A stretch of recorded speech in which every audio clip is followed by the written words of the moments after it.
It takes only a few steps to see signs of an epidemic. You see the needles, burnt foil, drug packaging. Like scores of cities across the country, Everett, Washington has been struggling with an opioid crisis that has killed residents, increased street crime, and stretched city resources. A lot of individuals have started with prescription drugs and then ultimately turned to heroin because of the cost or because they weren't able to obtain it any longer. Fed up, the city is taking the unusual step of suing Purdue Pharma, the makers of the powerful prescription drug OxyContin. The lawsuit stems from a 2016 Los Angeles Times investigation that chronicled how a drug ring moved OxyContin from corrupt pharmacies in California to the black market in Everett during the mid-2000s. Our community has been wronged, and we need to be made whole, and Purdue needs to be held accountable.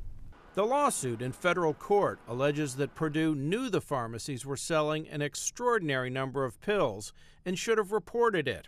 I was absolutely outraged. They were aware that that medication was going into pill mills.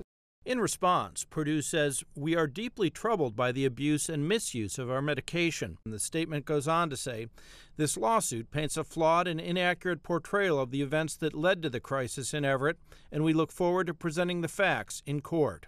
Purdue has been sued many times for OxyContin, including a $630 million settlement with the federal government for deceptive marketing. Everett could spark a new wave of legal action. It seems likely that many cities, counties, states now faced with the incredible emotional and financial toll of widespread opiate addiction will look to lawsuits as one part of their effort to defray those costs.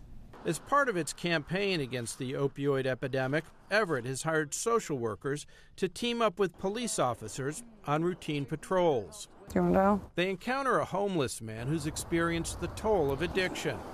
Loss of friends. I mean, that's pretty much it. Losses the city of Everett wants Purdue to answer for in court. Ned Barker, Associated Press.